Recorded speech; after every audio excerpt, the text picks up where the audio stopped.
Welcome back to Beyond the Headline, everyone. It could not be a more exciting day to be on the show because I'm here with the co-founder and CEO of Leka, Ladislas de Toldi. Ladislas, thank you for being here. It's my pleasure. All the way from Paris. Exactly. I'd love to start out with an introduction to the impact your team is making with Leka. Can you introduce us to the cutest robot around? Yeah, so the mission we have at Leka is to help exceptional children live exceptional lives.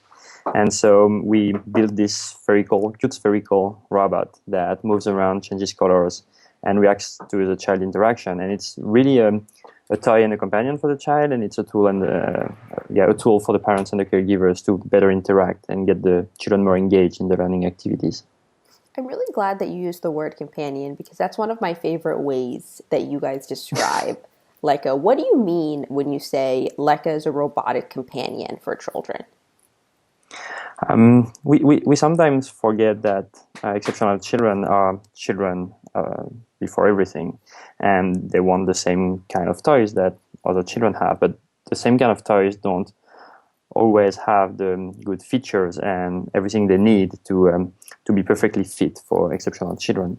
So when we designed Leka, we actually build it hand in hand with parents, caregivers, the children as well. So we would be sure that every feature, everything that we put into Leka was going to be used and answer a real need from the children, parents, and caregivers. Can you share a couple of those features with us? Well, the most important thing, and I think that's how Leka differentiates from competition or from iPads, for example. The first thing is that Leka moves around, so it gets the children moving as well. Children have to use their whole body to interact with Leka. So we work on fine and gross motor skills, which are absolutely crucial for the child development. So this is the main thing that we have. Then we have vibrations, we have colors, we have sounds, so we can work on sensory processing, this kind of thing. So we can finely tune Leka to make sure that it is perfectly adapted to each child, and with all the sensory processing stuff. And that's one of the biggest things for you guys, right? Is obviously it's great for the child to have a toy, but you're really putting parents, researchers, therapists in the driver's seat so they know how to best support the kids. Exactly. Leka is not something that you are to give to your kid and hope that it will change anything. It's really a tool for the parents and the therapists and the caregivers to use while they take care of the kids. So we have activities, we have games, we have things like that, but they can be used autonomously. The kid can have private time with the robot, but the real benefit is to use the robot as a communication and social interaction interface, or bridge between the child and his surroundings. Can you share some of the games with us? We have two games that work very well and that are easy to understand. The first one is called Color Bingo. It's to work on color recognition. You can do that using cardboards, but that's not very fun or engaging. Or you can ask the child to touch the robot when it's green, shake it when it's red, or spin it when it's blue. And so it's much more engaging for the kid to use the robot as the activity support than to just use cardboard or not moving objects. And the great thing is that with the sensors, we can monitor what the child is doing with the robot, and the robot can react positively when it's the right action with the right color. So it gives a motivator and a reinforcer in the child learnings. The second application is called Hide and Go Seek. It's a well, as the name says, it's a hide and go seek application. So we hide the robot, and the child has to look for the robot, listening to the sounds that it makes. So you work on turn taking, social interactions as well. You can have it's a multiplayer game, so you can have different children hiding the robot and looking for the robot at different times. This is very interesting on turn taking, social interaction, communication between the children. And one of the most important things about the robot and the way it interacts with kids is that it can repeat the same response, it can repeat the same activity, and it's always exactly the same. Why is that important? For children with autism, the little changes in the way the caregivers or the therapist will interact with them can have big effects on how they perceive the environment and perceive the learning activities. So it's using a robot as you said, it will always say the same thing and react the same way. So you are sure that the kid won't be. It will be not. It will not be a problem for the kid because of this repetition, and it's easier for him to interact and understand the robot this way. But at the same time, the great thing with robotics and programming in general is that you can add a slight randomness, a very little randomness in everything that it does. And you can change that. So even if it does always the same thing, you can still add a little differentiation between each thing so the child can progress and evolve over time. How are you seeing in the time that you've been testing Leka with different children of different ages to how do you see them respond? Well, I'd say like not 100%, but 99.9% of the children loved playing with the robot in different ways. Some loved holding the robot close to them and feeling the vibrations and using it to reduce anxiety, for example. Others loved it to play multiplayer games. Others were more like a caregiver, the robot, and a child kind of setting. So it's very different from child to child. And the great thing with Leka is that it can adapt to those different situations and be used in different ways. What's the feedback that you're getting from parents and educators? The main feedback is that activities that they used to do without the robot are easier to do now that the robot is a support, because the child is just much more engaged. I mean, it's a robot, and children love robots, and they just want to play with the robot. So if you use the robot as the learning tool, the child will be more engaged in the learning activities. That's exactly how it works with Leka. What is causing, Ladislas? I mean, you can see it on the videos. What is enabling the kids to connect with Leka? I think it's simplicity, it's cuteness, the fact that it's round. I mean, kids learn to play with balls. It's a shape that's very common in their environment, and the fact that it's a sphere allows the kids to do whatever they want. They can move it around, they can push it. It never falls on the wrong way. It's not dangerous. You don't have sharp edges or things like that. So it's very easy for the kid to just interact with the robot. And the fact that it reacts to your interaction, this is the main thing. I mean, kids they see lights and they're like, oh, it's blinking, and they touch it and then it reacts, and they're like, what am I doing? And this is I think the most interesting thing. Have you had a favorite story so far? About the kids?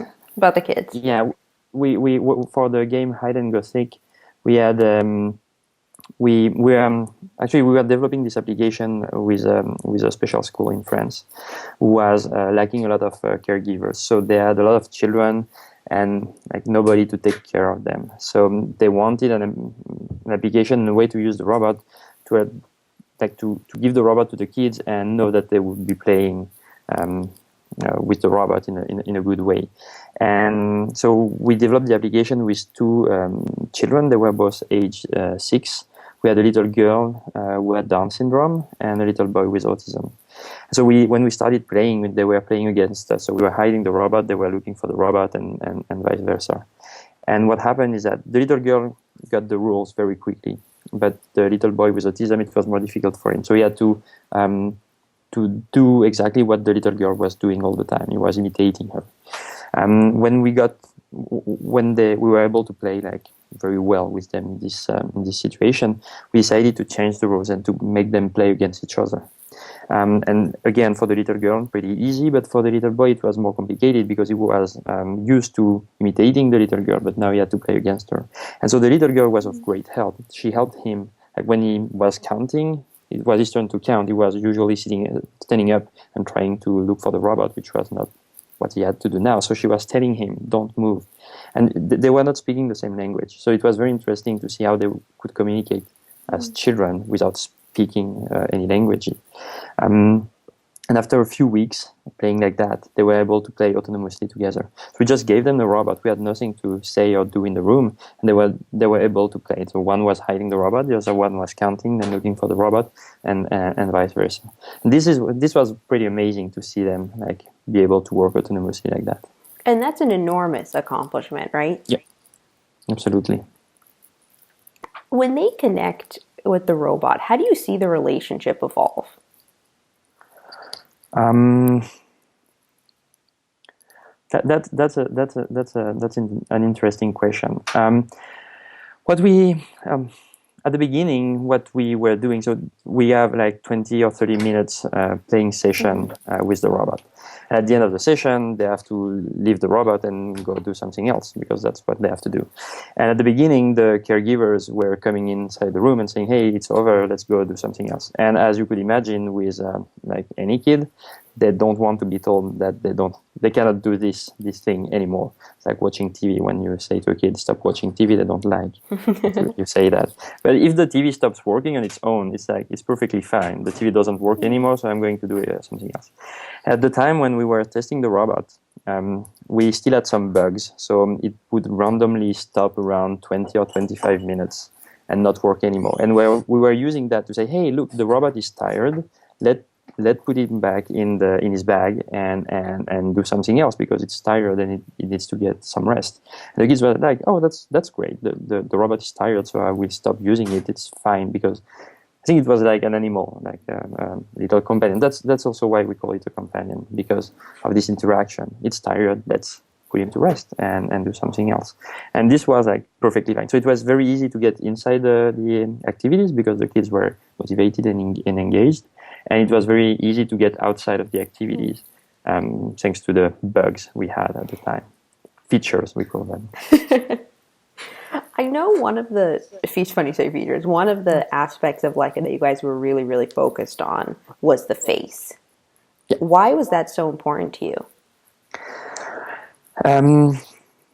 In robotics, for children with autism, you have two ways of thinking. One is saying we have to use humanoid robots because they are very close to humans, and so what the child learns with the robot, it can transfer to people. This has not been proven at all, so this is just speculation about what should happen, but nobody has ever witnessed that.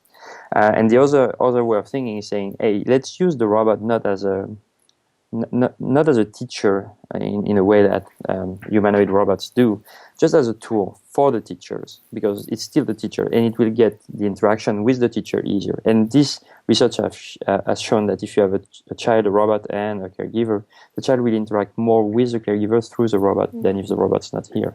So let's use it as a bridge of communication and social interaction, which is what we do with the robot. And so when designing the face, it had to look cute because people want cute products. And thing is that in special education, things are not very cute or not very well designed most of the time. And we didn't want that. So we wanted something that people would be proud and happy to have and use. So that's why we put a lot of effort in designing the face and getting something very cute. We worked with a very famous design firm in France who is doing a lot of works on special education, people with special needs, and they've been doing a very, very, very good job for us. How different is the face now than when you first started? When we first started, there was no face. It was just...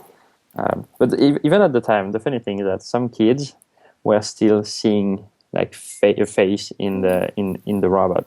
We were working with a child with Asperger's syndrome, which is like high-level autism. And he was saying, "Hey, I can see his eyes. I can see him. He's happy. He's not happy." So he was seeing things in the robot that even us, the parents of the robot, were not able to see in the robot. So he had a lot of imagination. So this was very, very nice. Imagination and the ability to identify and pick up on those emotional cues is also a very big accomplishment, right? Yeah. And so I'm sure parents must be thrilled about that. Yeah, exactly. And the robot can be used to work on emotion recognition as well, because we have very... So the face you can see on the video is just one design. We can then customize the design depending on what the child likes. Some children will like more like cute faces, others will like not cute faces at all, pictures and things like that. So it's important to be able to customize this when working on emotion recognition. There's a ton of, so on the outside, and I shared with you very honestly, the reason that I clicked on the Fast Company article is because I saw Leka and I was like, oh my God, that is the cutest robot. I have to learn about this. But it's so much more than a cute little robot, and it even extends past the play aspect of it. Tell us about the data you're collecting for parents, for therapists, and educators. We have a lot of sensors inside the robot, motion sensors, sensors to know where the child is putting his hands, and we are doing a lot of data analysis on that. And you have to remember that every time the child is interacting with the robot, it's in a very specific context. Either it's an application, it's an educative activity or something like that. So we can in each session with the robot, we can see how the child is progressing. Is he recognizing the colors well? What is his reaction time to perform the action when the robot is blue, when the robot is red, when the robot is green? So we can follow the child progress over time. So this is just for one child. The interesting thing is that we gather data from a lot of different children, so we can then put together all those data and make them available for researcher, and see if using this application improves color recognition for all the children, and in which way, in how much time, and things like that. This is the most valuable and interesting part of the project. It's really incredible that you guys can do that. What new opportunities do you feel that type of data will unlock, or what types of opportunities have you already seen it unlock? We are working with psychomotor motor therapists, and the issue that they have is that when they meet with the child 1 hour a week, they can do the movements they have to practice and see if the child is doing them well. Then they give homework to the parent saying he has to practice this movement at home for a week before coming back to see me. But they have no way of tracking if the child is performing the movement and if he's performing the movement right. If they could use the Leka in the office, they can see if he's doing what he's doing in the office. And then if they also have Leka at home, they can see if the child is doing his exercise every day and how well he's performing, and then ask the parent or send an email to the parent saying, hey, you missed 2 days. You have to make sure that you practice enough if you want the child to progress. So this is the kind of thing that data can allow us to do. And that wasn't possible before. It was hard. Especially because, I mean, even for a parent, if you are doing the exercises, you're not a professional. You don't know if it's exactly right. Absolutely. So professionals usually tell the parents very well what they have to do. Mm-hmm. But, you have a lot of things to do. So they usually do that for 1 or 2 days, and then they forget, and then they say, let's wait till next week and we'll start again. And it's boring, we have to do that. Using the robot can also be a way to engage parents more into doing that, because it will track, and remind them, you haven't done your homework today, so you better do it. Yeah, so it's not even the ability to make it more of, maybe not a game, but a fun activity, a fun learning activity. Because I know you guys, you don't like toy, you don't like medical device. So it's a fun learning activity. But not only is that, changing the nature of the play, it's also extending it. So maybe if it was 2 days, now it's a week. And that in itself is going to make an enormous long-term impact. Exactly. When you sit down with your team, Ladislas, and you think about the next couple of years of Lekha, the next 5 years, what do you hope the long-term influence will be? So we talk about exceptional children, but mainly we are focusing on children with autism.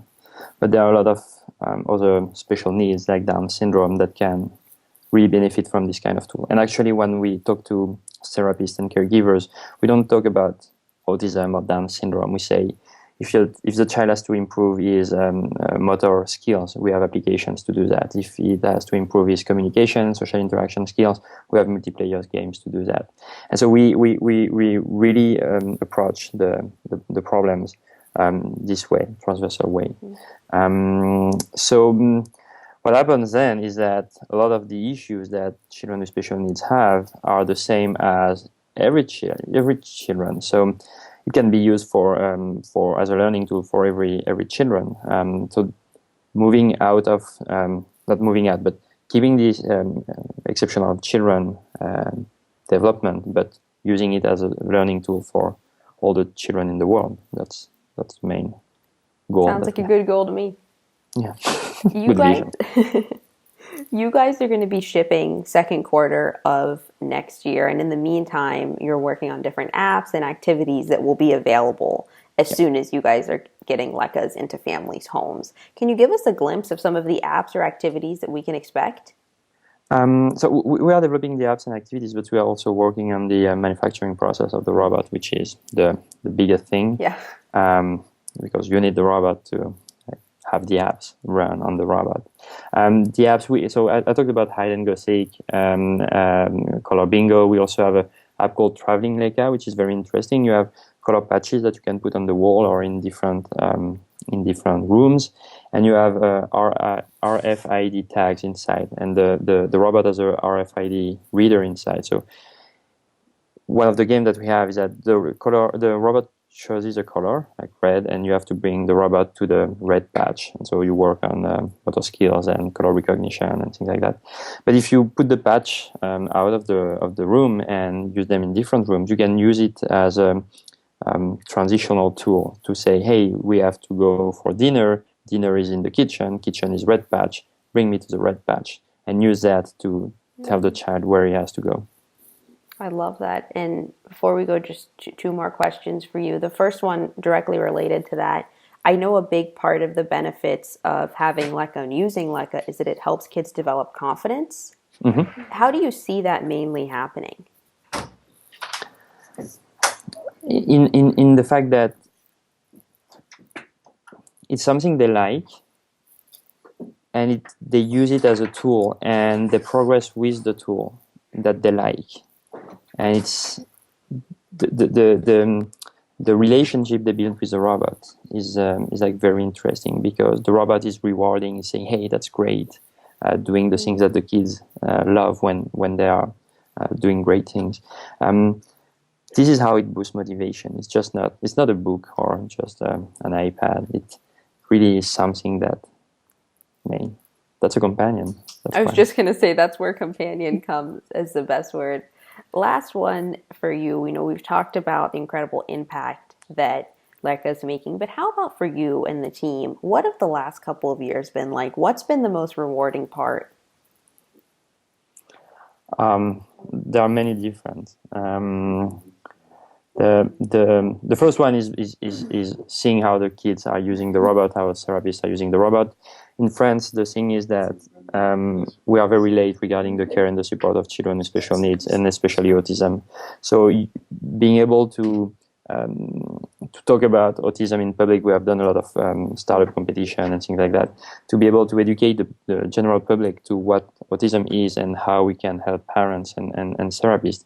This is very rewarding for us to have a role in these actions. And also as individuals, we have learned so much about ourselves, about others, about building a company, about how the world works, entrepreneurship and everything. And we have met with so many great people. It's been a blast. If I were to do it again, I would do it again. No asking. Just do it again. Just rewind. I love that. As you mentioned the things that you've learned, is there one thing that really stands out to you? I learned that I was not a very good manager at first, but I'm practicing a lot and trying to fix that. Things about, I think every startup goes through different ups and downs. Sometimes you don't have any more money in the bank and you don't know what to do, and then you get investors to invest in you because they really believe in the project and they don't want you to die and just let it go. So this is experience. Like you always hope that you are going to be on the top of the wave all the time and never go down and just surf but never happens. You have to, and sometimes you have to be this close to death to understand what it means and why you need all those things to work. So yeah, the ups are great, the downs are dangerous and frightening and stressful, but they make you enjoy the ups much more when you've been there. Well, we've all been there and we all have the ups and downs, and we're so grateful for the opportunity to follow your journey and get to see how kids are interacting with Leka, how it's empowering parents and educators and therapists. How can everyone, Ladislas, stay up to date with your team and make sure they're getting the most recent news? The best way is to follow us on Facebook. Twitter works as well, and we have a newsletter that people can subscribe on through Facebook. Facebook is the best way. So you can discuss and engage and send us emails or Facebook messages. We love talking to people. Perfect. And then for someone who's listening in who wants to pre-order, what's the best way for them to do that? They can go on our website, leka.io, leka.io, and you have a link. You just click the button and you will go to our Indiegogo page. Fantastic. Thank you so much. Thank you.